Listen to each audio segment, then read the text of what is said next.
Welcome everybody to our hashtag NC Together Lobby 101 event. I'm so excited to have you here. My name is Shruti Parikh and I am the Voter Engagement Director at NCAAT. And I would like to introduce Chavi Koneru, who's going to kick off our event. Hey, good evening. Thank you all for joining us. Really excited to talk to you all about how to lobby, especially because it's probably a lot easier than you think. And we just want everyone in the community to be able to have direct access to their representatives. So I think most people are familiar with NCAAT, but if not, we're a Pan-Asian social justice organization. And for this lobby day that we're prepping for on May 5th, it's really as a response to the rise in anti-Asian discrimination and hate incidents. And I think most people know about the Atlanta shooting last month that killed 6 Asian women and 2 other people, and the recent shooting in Indianapolis at a FedEx facility that was 90% of folks who work there were from the Sikh community. And I just read some recent stuff about how that community was targeted. So, I also want to acknowledge that there are other communities of color that are dealing with level of discrimination as well. But for us in particular, we're sort of rallying around the Hate Crimes Prevention Act. It was introduced by Senator Chaudhry, Senator Mohammed, and Senator Fushi. And this is the 3rd time it's been introduced in the North Carolina legislature. I think this is a really big moment and a real opportunity for all of us to come together under this Pan-Asian political identity to show up at the legislature, either in person or virtually, and make sure our voices are heard. There's a large community of us in North Carolina, and it's really time for us to get more actively engaged. So I'm really glad that y'all are here. Please don't hesitate to ask questions, either using the question and answer feature or in the chat, which we'll be monitoring. We will try to answer as many questions as possible. So please start asking them at any point. This is really meant to be a session to help everyone feel more confident going into our lobby day on May 5th. So with that, I'm going to introduce Brian Lewis from New Frame. New Frame is a North Carolina lobbying and communications firm based in downtown Raleigh. At New Frame, Brian is one of the 4 lobbyists for the firm's clients at the General Assembly. And then we also have Skye David from the firm who's going to be on our panel. And so Brian and Skye together host a weekly podcast called Do Politics Better that can be found wherever podcasts are heard. I like that. So I'm going to turn it over to Brian first to kind of give us a little background and context, and then we'll move into our panel discussion. Yeah, thank you so much. And it's a great honor to be with you. I was so excited when Chavi and Trudy asked me to be a part of the panel and to kind of give this overview about lobbying. We want to answer as many of your questions as possible. So what I'm going to do, first of all, is just kind of get an overview of what lobbying is. And then I'm going to show you a graphic or two, but then I hope we can get right into the questions. Not only the pre-set questions for the moderator, but also I want to hear directly from you. So again, I have been a lobbyist at the North Carolina General Assembly for 21 years. Yes, I started at age 3 as a lobbyist. No, just kidding. I've been working on all sorts of issues. I used to be a staff lobbyist, meaning the organization that I worked for would send me down to the General Assembly to focus on their issues. So I worked at Planned Parenthood for a few years, and I was the lobbyist there starting in 2000. Then I went to work for an organization called the Covenant with North Carolina's Children. I was their staff lobbyist. From there, I went to the North Carolina Association of Educators, which is your lobbyist for teachers. And then I went out on my own and I started my own firm called New Frame. And I work with Skye David here at New Frame, along with my colleague, Christy Jones and Jacob Lowe. And what we do is organizations or small businesses, they come to us and they hire us to be their contract lobbyists. So we're working on a number of issues. Organizations come through the door, they hire us, and we work on those issues. So they range from firefighters who need legislation to help them fight cancer. We're working for Equality North Carolina, which is fighting all of these trans bills that are going through the General Assembly.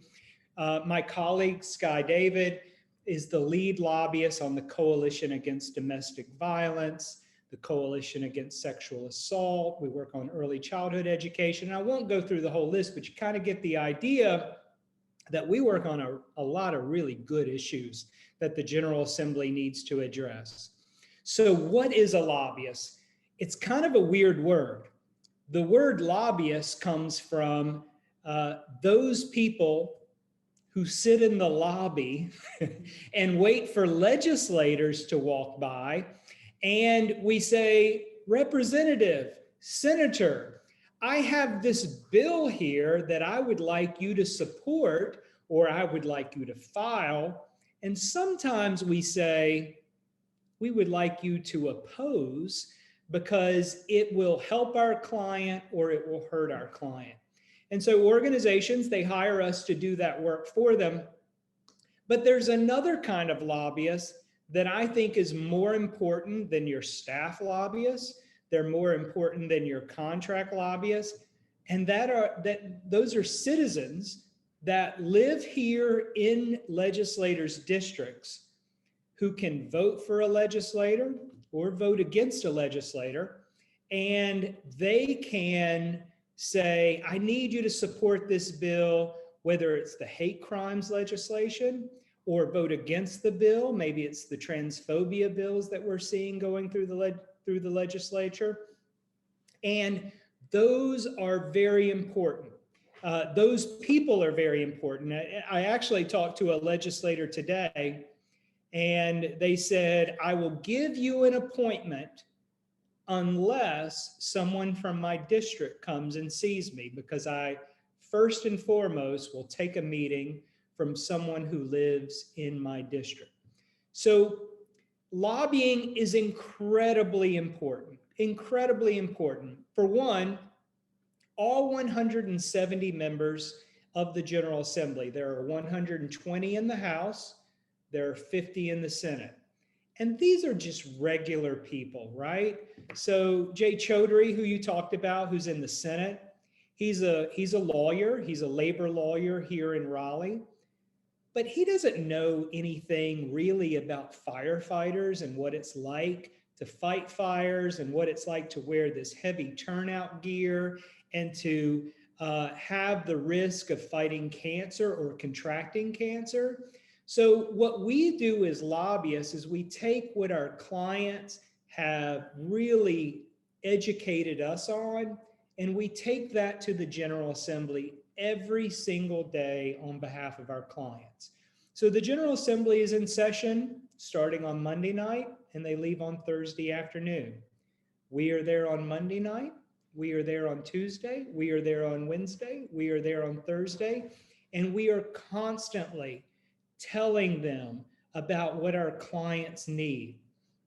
And a lot of that starts with, hey, we have this legislation. Here's a bill that will help firefighters fight cancer. Here is a bill that will help survivors of sexual assault or domestic violence. Will you take this bill that our client wrote, whether it's firefighters, domestic violence, sexual assault, they wrote it, will you put your name on it and submit it onto the House floor or the Senate floor, and hopefully it gets a committee hearing. And then we take that bill, once they do that, we go to the committee chairs and we say, this is why this bill is important. This is why you want to pass this legislation. And then, of course, conversely, we take bad bills and we say, this is a really bad bill. you are going to hurt young people. You are going to hurt survivors of sexual assault. You are going to hurt firefighters. You're going to hurt Teamsters. This bill has been submitted, Senator, and we would really like you to oppose it. And so what's important for us is that we're very knowledgeable of what our clients' needs are. It's important that we not go down there and just talk off the top of our head, right? We need to have talking points that we fully understand, that we're fully conversational about, so that they know that we're the experts in this subject matter. Let me back up a little bit and talk about the legislators. I told you there's 120 in the House, there's 50 in the Senate, and they come from all sorts of backgrounds. Chances are the legislator that you meet on May 5th is going to have one staff person who answers the phone for them and schedules their meetings and makes sure that their lunch is delivered onto the House floor, make sure that maybe even that they sit in on a meeting and they may take notes. If they're a Republican, they may have one research assistant who helps them do the research on bills.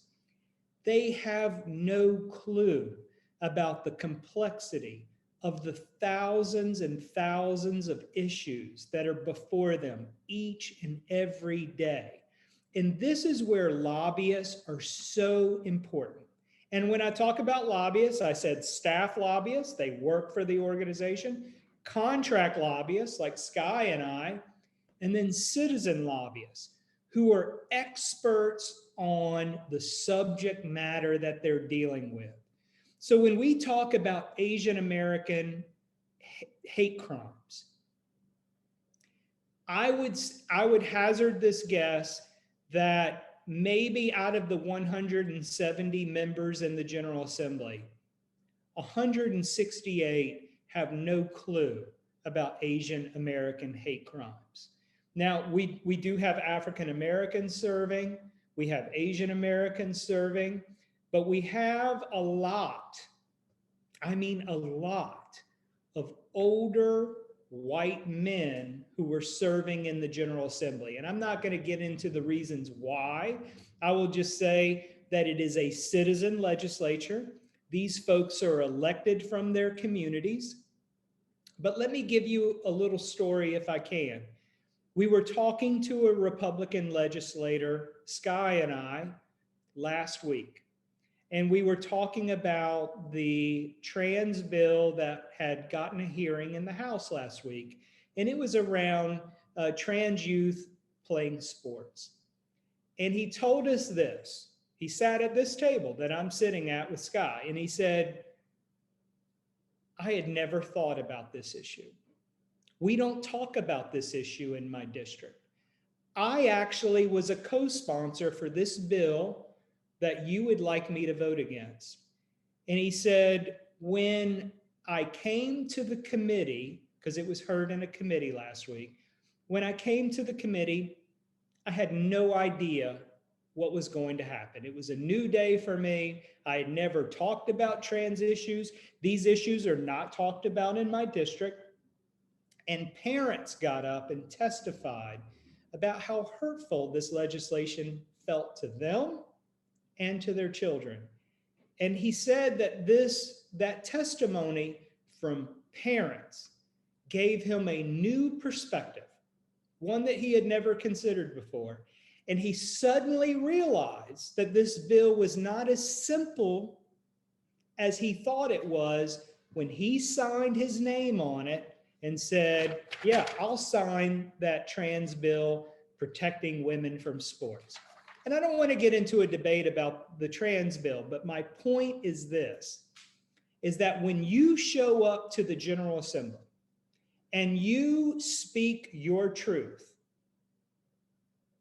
you are educating legislators who probably have never thought about Asian American hate crimes, have never thought about firefighters get cancer from wearing their turnout gear in 1,000-degree temperatures? What is it even like to be in 1,000-degree temperature?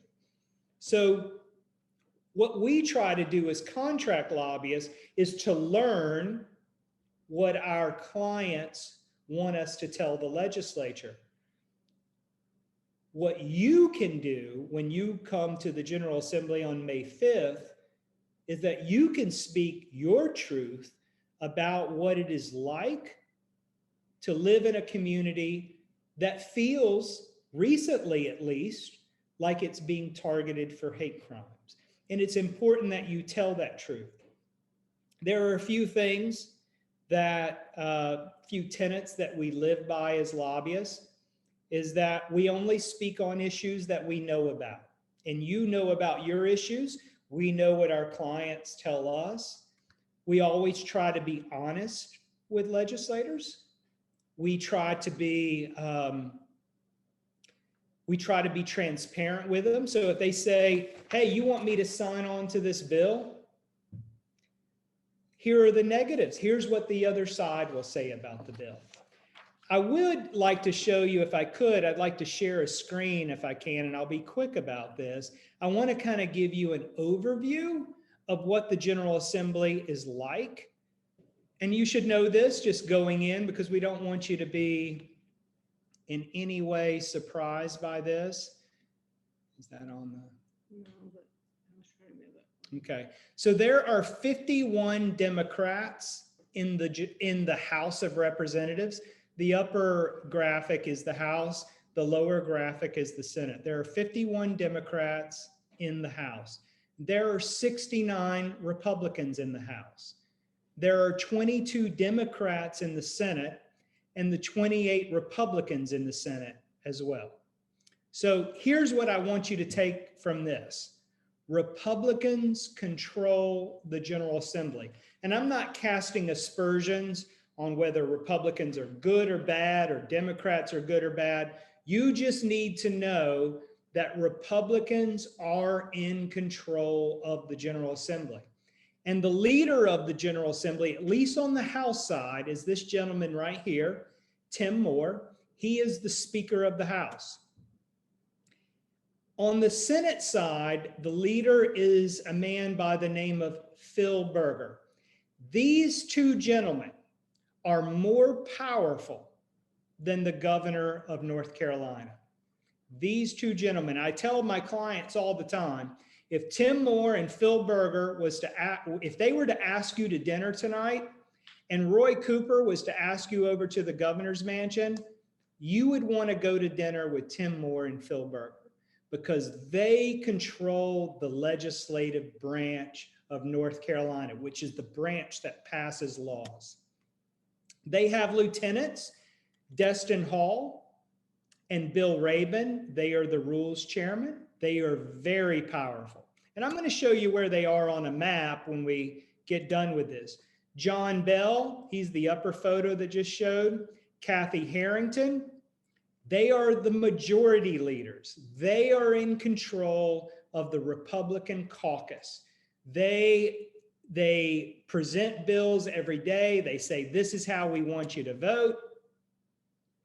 And then at the top is Representative Jason Sain. He is the appropriations chairman.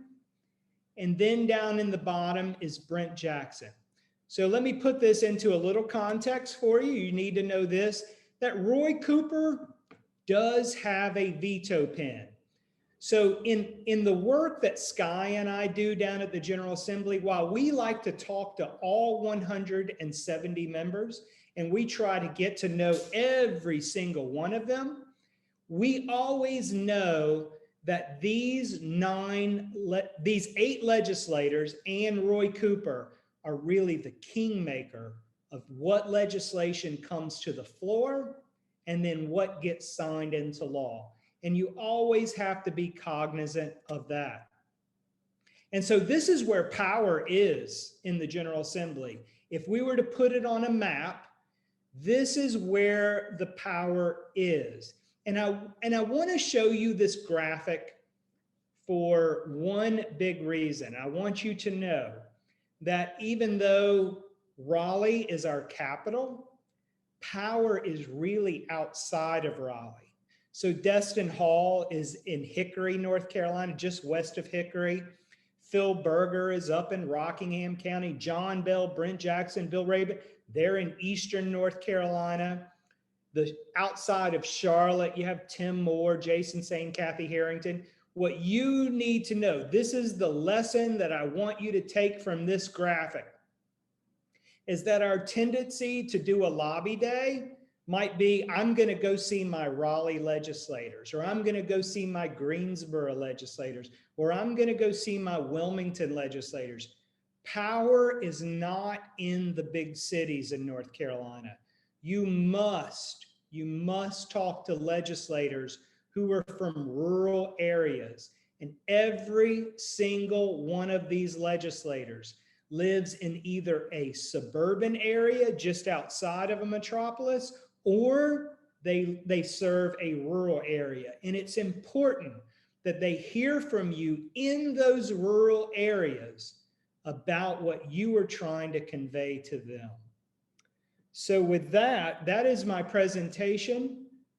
Shruti and Chavi. Thank you so much for that. I think it gives folks a lot of context. We appreciate that. Brian, since you did all intro for us, I'll move on and let Skye introduce herself a little bit. And if you could just, tell us a little bit about the issues you worked on. I know Brian mentioned a few of them, but we'll start there. Thank you so much for being here. Thanks for having me. As Brian said, I am Skye David. I work here at New Frame with Brian, and I generally would say that I'm a subject matter expert in victim services, domestic violence, sexual assault, homicide victims. That's really the world that I come out of. We also represent a variety of clients, many of which Brian mentioned. We also represent a couple other interests. We represent El Pueblo. We represent the travel industry. I think those are a few that he didn't mention. And I have been working here for 4 years. And prior to that, I was in law school. Thanks for having me. Great, thank you so much. Next we have Hyun, who is over at the North Carolina Justice Center. And correct me if I'm wrong, but you may be the only Asian American lobbyist in the state of North Carolina currently. Hi, everyone. Yes, my name is Han, and I'm with the Justice Center. I think I might be. If there is another Asian American lobbyist in the state, I have not seen them. But, we have been virtual for a while, so maybe there's been one since the time that the pandemic started. And yeah, I'm excited to be here tonight and talk to y'all about lobbying. I've been lobbying around Medicaid expansion or closing the coverage gap. I've also lobbied around access to sterile syringes, and I've also lobbied to make a bad bill less bad, which is also a thing too. That is often a thing in North Carolina, isn't it? And we also have Melissa Price Kromm, who's the Executive Director of North Carolina Voters for Clean Elections. So Melissa, if you could just share a little bit about yourself. Also say that Melissa explained lobbying to me, like in a way that no one else has. So felt like she'd be a great addition to this panel. Thank you for having me. My name is Melissa Price Kromm. I am the director of the North Carolina Voters for Clean Elections Coalition. So I'm a staff lobbyist. I've been here for almost 11 years. I've been doing advocacy lobbying since 2007. Our coalition advocates around pro-democracy issues, election issues. I'm an expert around big money in politics, disclosure, things of that nature, but we also work on voting rights, redistricting reform, protecting the right to protest, ethics reform, things of that nature. Wonderful. Well, thank you all for being here. So I'm going to move into some of the questions that we collected before the session, but please continue to put questions in the chat and using the question and answer function as well. Oh, okay. All right, so we'll start with how did you get involved with lobbying and why? And maybe we'll start backwards with Melissa. Sure. If you actually read my high school yearbook, it says that I wanted to be a public interest lobbyist in it. I was a part of something called the Youth Legislative Assembly in North Carolina, where we had like a faux assembly and we had bills, and I got really excited about it. So when I was 17, I decided I wanted to be a public interest lobbyist. So I was just lucky. I started advocating for same-day voter registration in 2007. Met my husband lobbying for same-day voter registration. And a few years after that, I was recruited for this job to be a lobbyist. How about Hyun next? Sure, I actually never wanted to become a lobbyist and was kind of pushed into it very reluctantly by my supervisor, who wanted to challenge me to do things that I find deeply uncomfortable because, quite frankly, you know, without some level of discomfort, I think it's very difficult to grow, and change and discomfort are all good conditions for helping ourselves grow and move through challenges. So that is how I got into lobbying, by not wanting to get into it. And my boss told me I had to.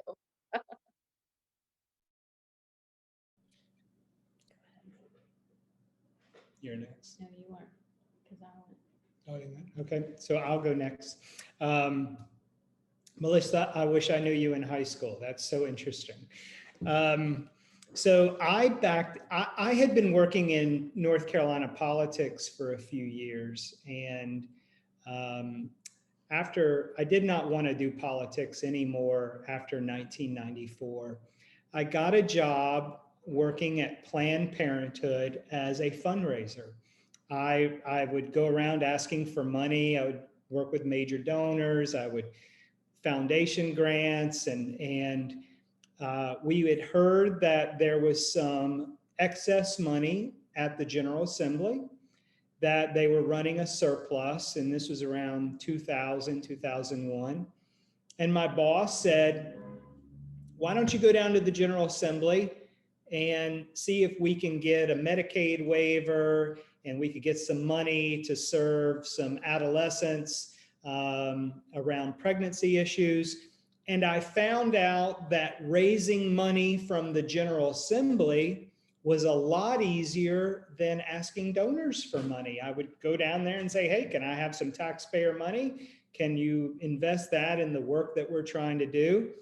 And I pretty much worked myself out of a fundraising job into a lobbying job. So I kind of backed into it in a weird way, because as you may not know this, but the state right now spends about $26 billion a year of taxpayer money. And a big part of what lobbyists do is try to get money for the programs that they're trying to support. So I really kind of backed into it.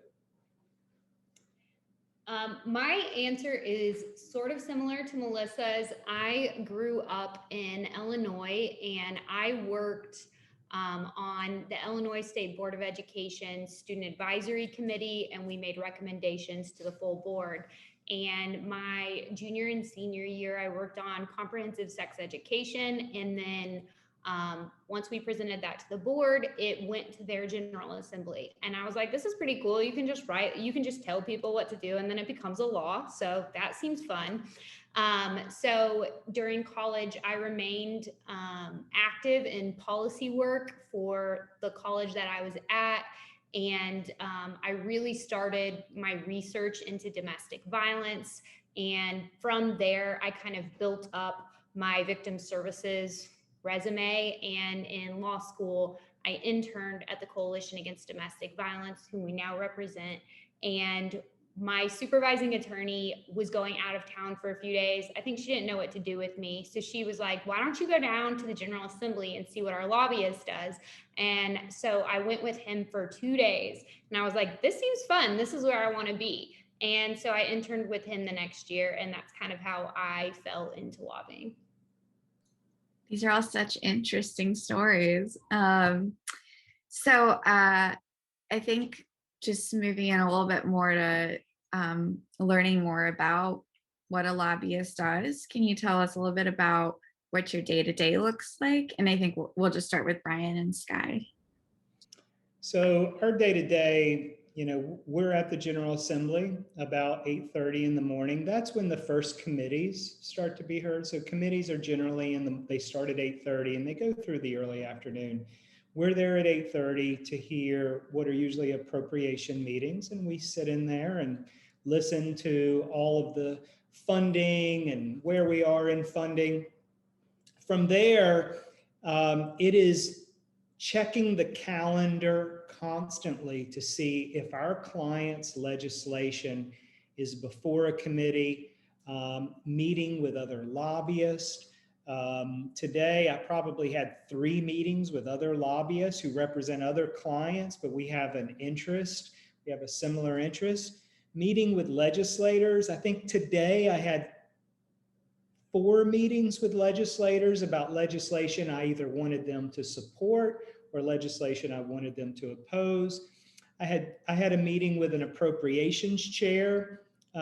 We represent several clients that get money from the General Assembly. So meeting with them, talking about what our clients' needs are.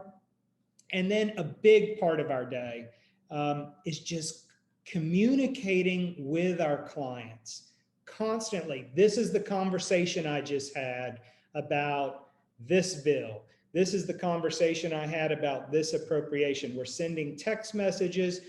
When I got back to the office, I had 2 conference calls I was on. And then after this, I've got to get on another call with a client about some conversations I had. So it's usually when this General Assembly's in session, it's a long, long day. Yeah. That's fine. Melissa, Hyun, do your days look any different? Is there anything you want to add to this? Yeah, so I'm a staff lobbyist, so I focus in on a certain subset of issues, but I also run a coalition. So it's similar to what Brian was talking about, but a lot of my work is around like coordinating different organizations around these issues, trying to get input, make a clear decision on like where we're moving with these bills together. It's also, I do a lot of like legislative tracking. So it's like following the bills that are being filed, where they're going, who do we need to like send into committee, make kind of decisions in the field about where we have bandwidth to do different things. Anyone can do legislative tracking. You can see on the website bills filed by day. You can sign up for email alerts by committee, or you can do all committees. All of that's on the website. It's or you can be checking the calendar every day. These are all things that anyone in the grassroots advocacy can do. Yep. The only thing I would add to that is just,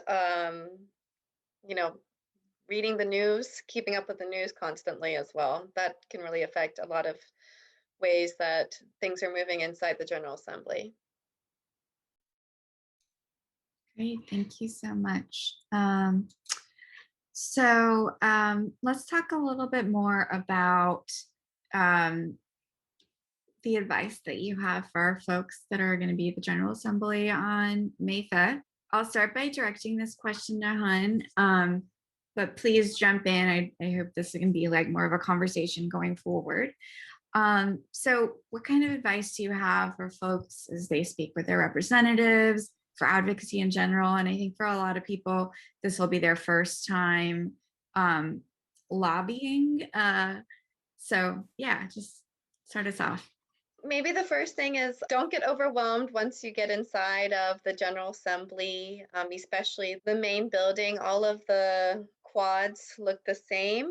but I think they do that on purpose to make things confusing for people so that it's hard to find people's offices. But, for voters who are lobbying, just, I think that just, reminding yourself that this is within your right and that this is a very important duty that voters and constituents have.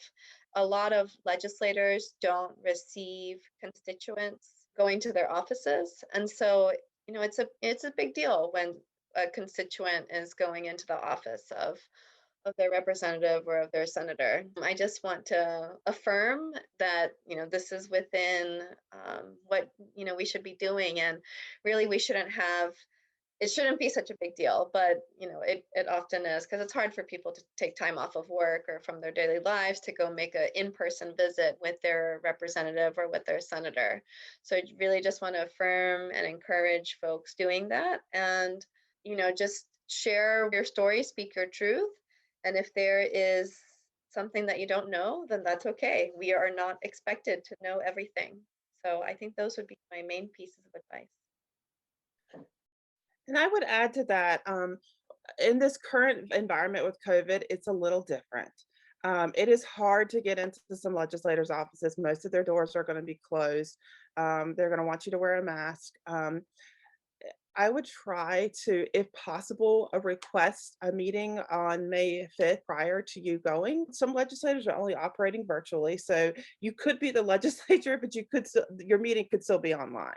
Go ahead and knock on the doors, introduce yourself, tell folks why you're there. I know that NCAAT is going to provide you all the talking points on the Hate Crimes Prevention Act. I usually bring what I call a one-pager on my bill. I usually print it in bright colors so they can't lose it in their office.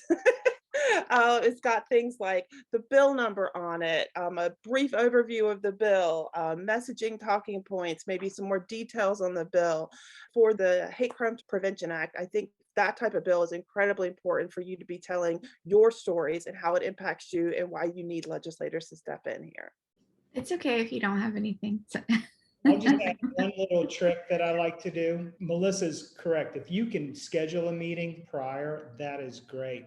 And then take one extra step. Look that legislator up on social media and learn one thing about them that is nothing to do with politics. Maybe they like to play frisbee golf. Maybe they are a baseball fan, but learn something about them that you have in common with them if you can, so that you can have a sort of connection to kind of warm them up when you sit down and you say, they love this, by the way. I visited your Facebook page, or I visited your website, or I visited your Twitter page, and I understand that you are a new grandfather. Something like that that will warm them up. It goes miles in getting you down the road where you need to be with them. It's a little trick I've learned. It has never failed me. In 2018, we had a youth leadership institute that Skye spoke at, and I remember this being the one piece of advice that I walked away with was some story about maybe seeing a photograph in someone's office or something. But I think these are all really fantastic tips. So just to dig into this a little bit more, and this is a question for you, being an Asian American lobbyist, and I know that is a different experience than it would be for other folks on the panel. Can you speak to that a little bit, and kind of maybe any things you've learned in terms of building some of those connections? Sure. Well, anytime that I have any kind of personal connection to a legislator's district for whatever reason, I try to share that. And I don't pretend to be someone that I'm not. I can't really talk about being from, somewhere because I'm not from those places, or what have you. I'm not going to be able, I'm not going to be able to, and I'm not much interested in tapping into the good old boy network. It doesn't really serve for me. But, I think, maybe Chavi, what your, one of the other questions you're asking is like, or that I feel like I would like to answer is, have I experienced microaggressions in the General Assembly? Absolutely. Like, is there a level of just, lack of cultural understanding? 100%. Is that with all of the legislators? No, but it can happen, and it might happen. And, I think that isn't anything new for our community. And I just want to be honest about that. Yeah, thank you for sharing that. And I'll let Melissa jump in here also, because I know that she's dealt with some microaggressions as well. And especially if you have some advice for folks on kind of respond in those situations. Yeah. I try my best to keep calm and carry on and not get triggered. I actually had one legislator the other day look at me and say, "You must be so frustrated with me." And I just took a deep breath. I repeat a thing my 5-year-old who just walked in says to me all the time now, bleed and breathe. I just take a deep breath. And if I have to, I go down to the vending machines and get chocolate.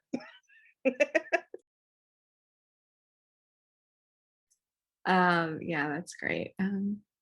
I've learned a lot of lessons from Daniel Tiger.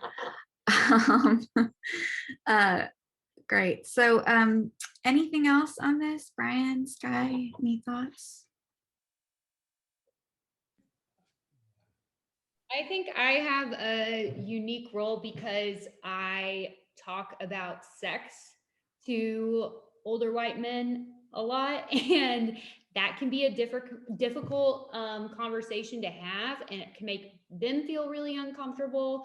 And also, I think because of the interests I represent, it automatically makes some people uncomfortable with me, and then they go above and beyond to try to make it seem like, well, I'm not sexist if that's what you think I am.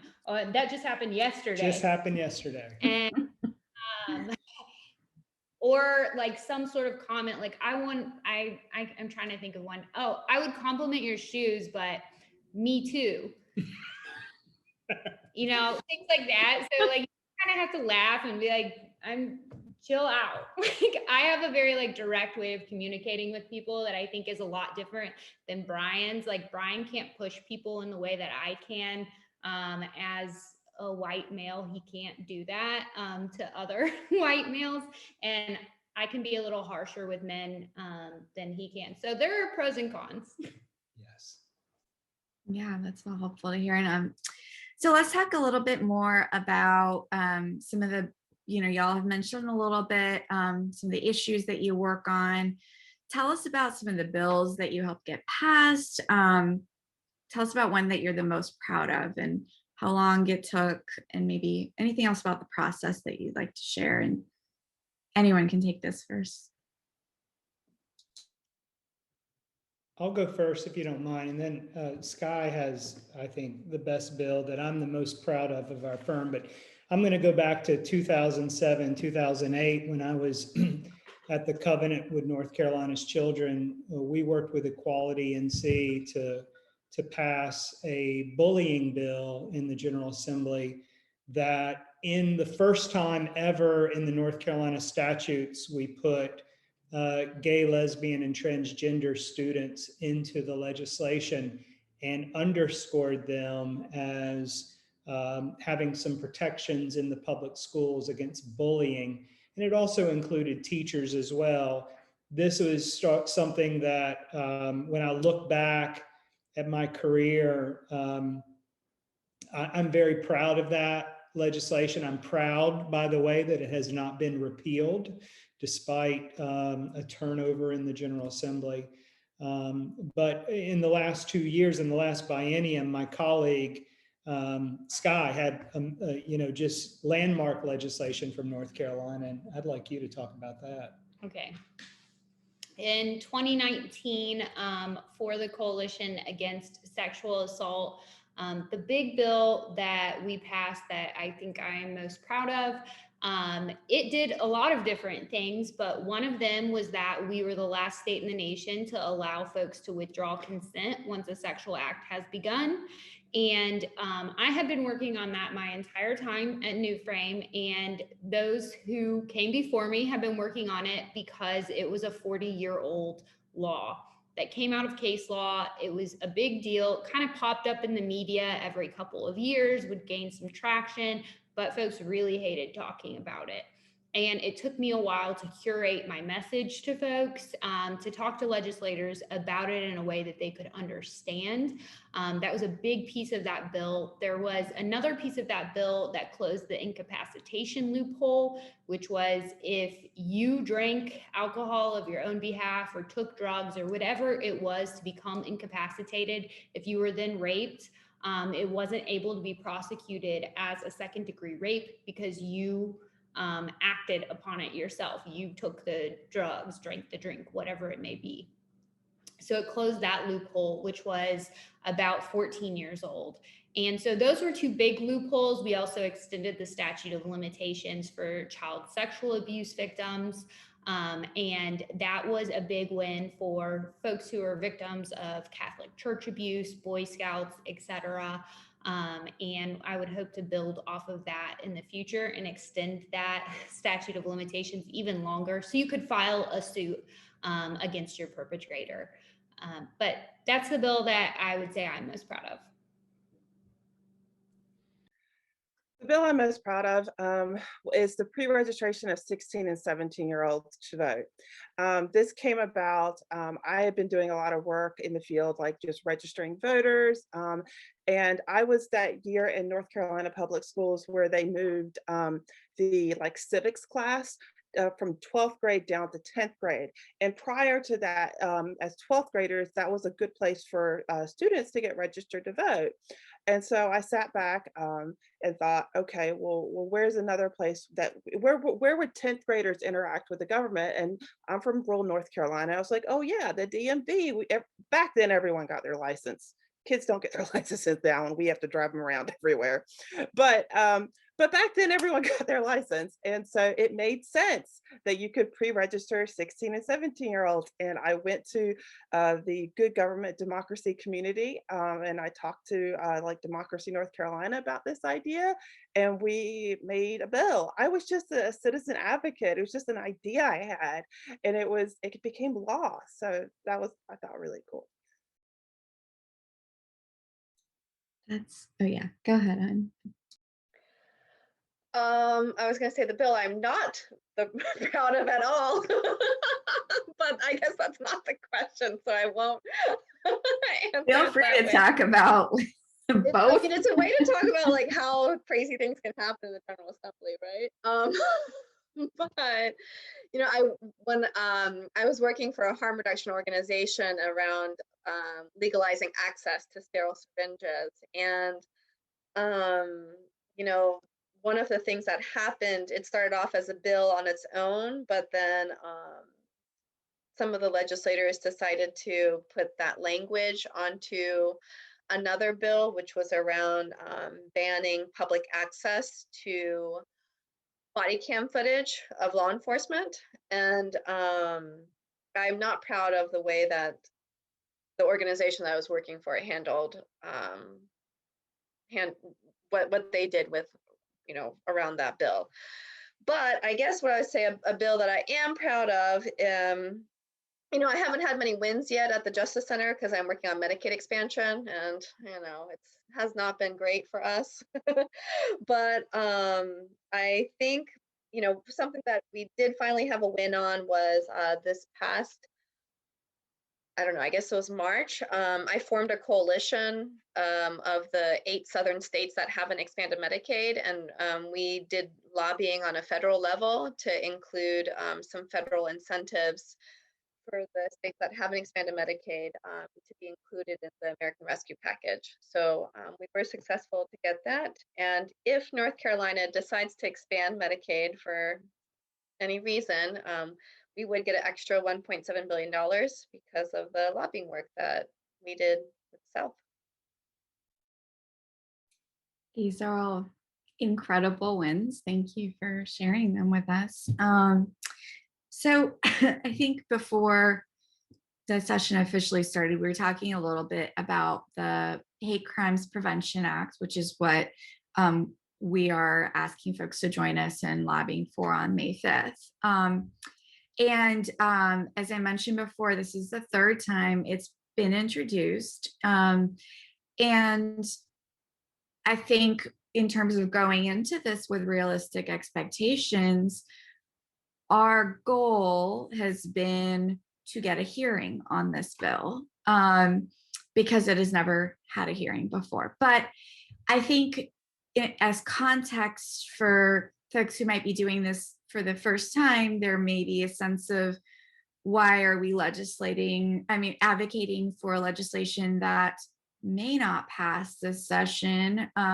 So I was wondering if you all could talk a little bit more in that context of why we still would want to do this, what our lobbying goals should be, and sort of the value of participating in this, even if we don't get the exact outcome that we desire. I'll go first, and I think Melissa can probably relate to this. By the way, if we get Melissa's legislative agenda passed, we cure just about everything we need to fix in North Carolina politics. But you know, there are issues that I've been working on for 20 years. I've been trying to get in-state tuition for undocumented immigrant children since 1994. And we had legislation in 2004, never got a hearing. In fact, we've never had a hearing on that bill to allow undocumented kids to go to in-state tuition, to get in-state tuition. This is the lesson that I've learned from Republicans when they were in the minority. They had legislation that they would propose every year. Democrats used to be in control of the General Assembly until 2011. Republicans would introduce the same bills over and over, every session, every session, every session. And when they got into the majority, it was like someone turned on a fire hydrant and all those bills just came running out. And I think it is important that you're always putting legislation forward, because your time will come when it does come. The second thing I will say is the media is always paying attention. And right now, Asian American hate crimes, I'm not going to say it's the number one issue, but I'm going to say it's in the top 5 of issues that the media is covering. And you are giving them a narrative. And one thing that Skye and I work on here at New Frame is we are always thinking about the media. How is the media going to help us with this? So we've had some bills we've been working on for 20 years. We talked about the sexual assault bill. They had been working on it for 40 years. Firefighters with cancer, we've been working on that for 6 years. And I think now, after 3 bienniums of introducing this bill, I think this is the session we're going to get it done. You cannot, this is one thing that I get so frustrated with some of my progressive friends, is that they say, oh, I can't get anything done at the General Assembly because it's controlled by the other party. You've got to keep pushing. You've got to keep pushing. Even if it goes to the Rules Committee, you've got to keep making them send it to the Rules Committee. Keep putting it out there, make them send it there, but you have something that you're putting into the General Assembly universe, and you're making them read that bill, and you're making them take an action. It might not be the action you want, but you're making them look at it.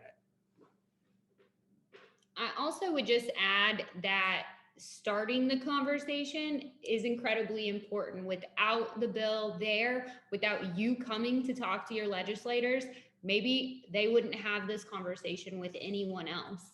So moving them, even if they're way over here, a hard no, moving them just a little bit is going to gain some traction. And, societal norms change.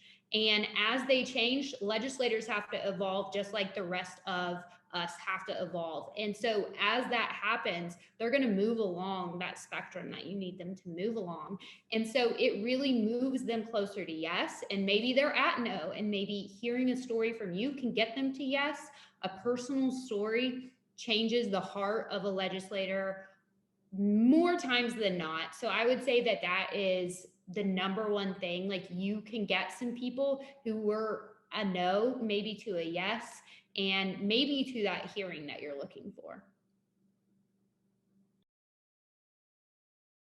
I agree. It's about long-term planning. Like, I filed a bill this year called the Fix Our Democracy Bill. I know it's not going to be heard. I know it's not getting out, but I'm already going ahead and I'm getting the issue in front of voters so they understand, these are the legislators who are going to support voting rights, redistricting reform, campaign finance reform, ethics reform, all of these things. And I'm also just going through the process of working out bill language and going through bill drafting and getting it correct and getting it right, so that when I have the opportunity, like Brian said, I can turn on the faucet and it can go. The other thing is, I think it's really important with your bill is that you go and thank all of the co-sponsors and make sure that they continue to support your bill through the next biennium, and that you have that kind of support.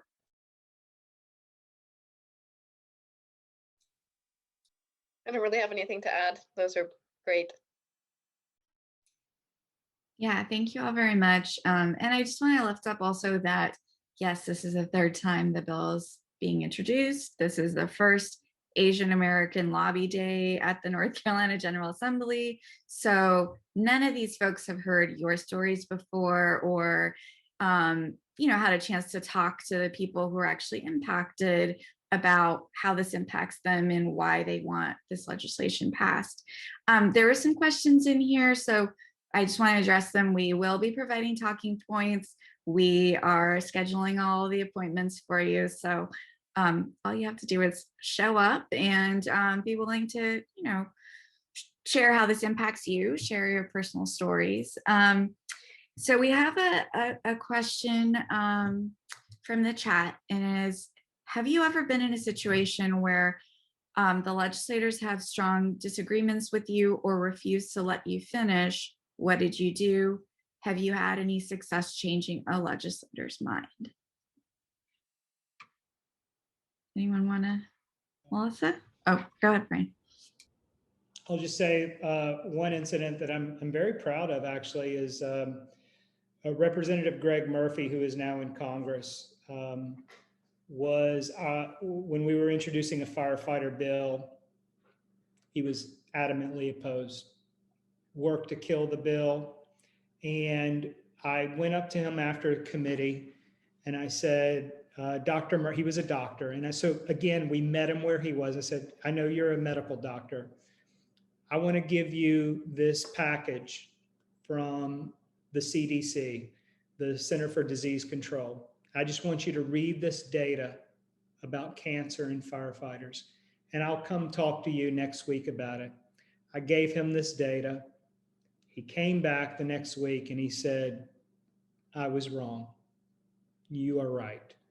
And I would like to be your bill sponsor when we reintroduce this bill. And he became a champion. He went from someone who was trying to kill our bill to someone who is a bill sponsor.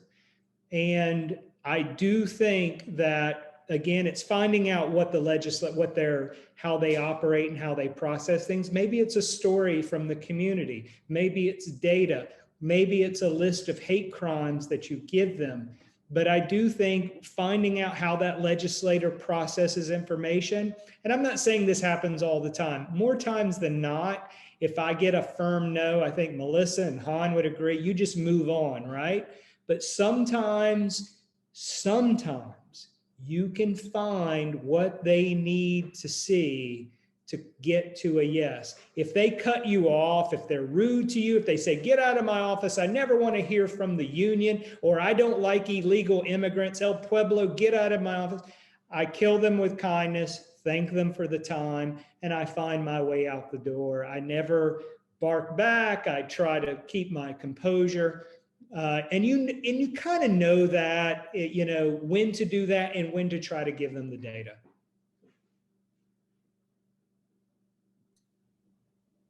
Well said. Anything to add? Would it be accurate to say that it's on the rare side to have such negative interactions? Because I mean, I have very limited experience compared to you all, but I would say even when I've spoken to people who don't agree with me, there's always been a basic level of respect that, would you agree with that? It's a very cordial place to work. We're in the South. Even when fighting, folks are generally cordial about it. And so I don't think you have a lot of people who are going to yell or cuss at you, but they will let you know that maybe you're not on the same page with them, and then everyone can just part ways. I will say this, I did have a senator one time when I had a meeting with El Pueblo, and we were talking about undocumented students, and he kept referring to your people or you people. And my client was with me, and I could tell he was upset by this language being used. If you only your people would do this, that, and the other. And it was a cordial conversation, but the language was kind of disturbing, and we just took it, and we found that we weren't going to find common ground. We thanked him for the time, and we departed. Yeah, you will find language sometimes isn't exactly what you want it to be, even though there is a cordiality there. Yeah, I think that those were some of the microaggressions that Han was also referring to earlier. So I'm going to group a few of these questions together. I think the general question is, what sort of impact can I make as an individual lobbying? So there's a question in the chat that says, would my voice as an individual be more powerful than coming from a nonprofit organization that I'm a member of or on the board of? There was a related question, which I have now lost. So let's start there. I think for that question, it really kind of depends on the issue at hand. If it's related to something that you are engaged in, the nonprofit you're engaged in, or the board, it could be really impactful for that person to hear that experience from you, but it also may not be. It may be more impactful for them to hear from you as their constituent. So it's really sort of a determination that you make based on the issue that you're talking about. So I don't know what the nonprofit is here, but that nonprofit may be something they have supported in the past. And so that can be something you can connect about, even if you're talking in your capacity as a constituent. To add to what Skye's saying here about like what type of organization it is, I always look to try to partner with unlikely allies, and to try to raise up the issue maybe in a different way, to make them think about it in a different way. So last year I worked on a bipartisan elections bill, and the AARP was very concerned about how absentee ballots were going to be done. And so bringing in the voice of the AARP, definitely, to talk about absentee ballots affecting the elderly was important. Yeah, and I did find the other question, which was from someone in the chat asking, what percentage of North Carolina is of Asian descent, and would this have an impact on lobbying? So I think it sort of relates to the same thing in terms of whether one person, one community can really have an impact. And I do want to raise that, like, when the hate crimes bill was introduced in the past, Equality NC was one of the organizations that supported it. There was, now I can't remember off the top of my head, but I can look for that. Hun, do you have any additional thoughts on the impact of an individual lobbying? No, I don't think so. I think that those were all really great. All right, so we have a specific question, and it is, how can you get updates on notifications for bills or certain legislation? Melissa, you want to take that? Sure. If you go to the North Carolina General Assembly website, you can like look up a bill. You could type it in the top bar, or you could like check bills filed every day, and you'll get a bill number. And you can, on the bill page, it will tell you like where it is right then and there, or like what committee it's in. And typically what I do is I know it's going to go into elections and then maybe rules. And so I'll go to, you'll see the top bar will say committees. You can scroll down, I'll pick those committees and I'll say, I want all emails from those. So every time, any bill moves in that committee, I'm going to get an email saying, okay, this committee is being heard, this is moving. Or I also just kind of check the bills page every day. Great, thank you. Oh yeah, and Hun dropped the link in the chat that y'all can use. So, okay, another question is, on average, how much of the lobbying effort is hard data and how much is the emotional touch? It's a good question. What does everyone think? I think it's a balance. So, it's great to build a relationship with legislators. I try in my work, and I would encourage you to do this as well as constituent lobbyists, try to the extent you can to build a relationship with your legislators. And so that when you do go and talk about a bill and you're presenting data, they know who you are. So if you're living in Morrisville and Representative Gail Adcock is your legislator, or Senator Sidney Batch is your legislator, and they represent you, go and visit with them and get to know them. And then when it's time to hear, there's legislation pending that you think would hurt you, or you want them to sponsor legislation, it's easier to present that data. I think it's a balance of doing both, getting to know them and offering them facts and data. I think it's depends on the issue and the legislator. And so personally, I am very swayed by personal stories, but I think that really depends on what the issue is and what the individual legislator and how they feel about that. Great, thank you. So I don't want to end on a low note, but I want to get this question in, which is, there's some negative connotations associated with lobbying. And I think it has, at least in our community, I think for a lot of people, prevented folks from wanting to participate in lobbying. So wondering if you could address some of those. What are your thoughts on them? And just, yeah, any insight you have. I think all the negative connotations are probably warranted. That lobbyists have political action committees that make donations to legislators, and that happens a lot. So you're going to have organizations out there that give donations, and that is all true. And that is a bad part of this work. And Melissa is going to fix it all once we get her legislative agenda passed. But I will also say this. I saw it today in a committee where a Republican legislator was concerned about a domestic violence bill. And he had heard from all sorts of groups.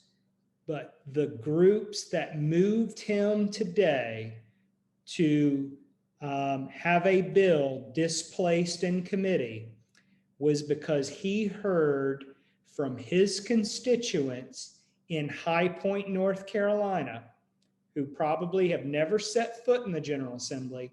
They called him and said, we have a concern about this bill.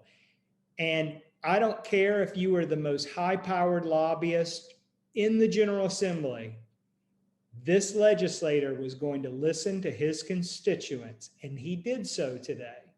And I think that I've seen it happen. Melissa, Han, I'm sure you've seen this happen. They will beat you every day of the week if you are a constituent that lives in their district.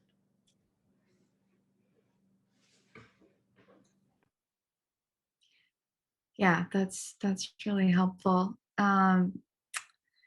So let's see, I think there was one other question.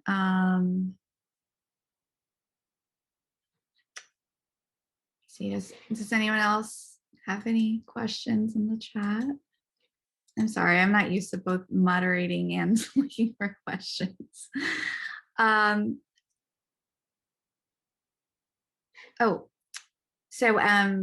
Melissa responded to this in the chat, but did want to lift up this question: can anyone lobby? I'm not a citizen, so I'm not a voter yet.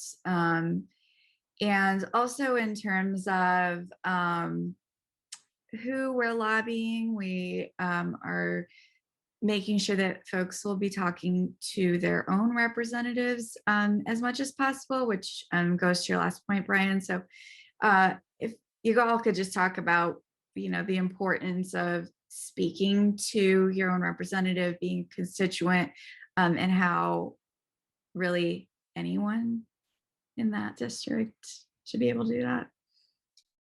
Yes, anyone can come to the legislature and lobby. I think it's incredibly important for a lot of voices to be heard. I know we were just talking about the kind of the negative connotations around lobbying and stuff like that. I want you to understand there's lobbying, there's what you see as professional lobbying, but the most important lobbying is when constituents like you come into the building and talk to your lawmakers about these issues. And we need more of that. We need more people communicating to lawmakers about these issues. I would agree. And I would just say, even if you don't feel comfortable for any reason going into the building, a phone call or emails, those are really great too. I have been in meetings with legislators before who have said, look at all of these phone calls that I got from people in my district calling me about this and this and this. And, it made them not do, whatever it was on that bill. So it really does make a difference. And, the reason why we hear all of these terrible things about big pharma that has, lobbyists is because, we just need to have more people, more constituents lobby as well. And that is what, we should be trying to have at the end of the day. Great. Well, thank you all so much. I will just give each of you a moment if you have any last thoughts for us. As I mentioned, most folks who are going to be lobbying with us on May 5th, this will be their first time lobbying. So any words of encouragement to leave them with? Be yourselves, meet people where they are. And if you see us there on May 5th and you're confused or you need help or any kind of advice, please seek us out. Please do that. Yes. I second that. I'll be there too. If you need any help, I'll be happy to be there to help. I got a nod from him, so I think that goes for everybody. And we're going to be sharing this video out for folks who are signed up so they can, folks who weren't able to make it. We will also have Senators Mohammed and Senator Chaudhry with us morning of May 5th to do a quick little lobbying 101. As I mentioned, we have talking points and your appointment set up for you. If you have not signed up yet, please do. And I'm gonna actually pass it over to Shruti in a moment to tell you all a little bit more about where you can sign up. But I just really wanted to thank Brian, Skye, Melissa, and Hyun for making time to be here and for just all your support on May 5th as well. Thank you so much. Shruti, you wanna? Yes, thank you so much. I'm very excited to get out there and help our community have their voices heard. Just want to remind everybody that our Asian American Lobby Day is hashtag NC Together. It's going to be on May 5th, 2021. We'll be out there from 10 to about 1 or so with check-in starting at 9:30. We'll have the ability to register in person. Register to lobby in person or virtually, and you can do that at ncaatogether.org/nctogether. And we'll be making those appointments for you, and then we'll get back to you with your appointment slot. And that will be the case whether you're lobbying in person or virtually. And also, if you know of an Asian-led organization that would like to be a coalition partner with us, or a non-Asian-led organization that would like to support us by becoming an ally, please send them to ncaatogether.org/nctogether-partners. And if you need any more information, you can contact me at my number is 919-798-6908, or at my email, which is shruti@ncaattogether.org.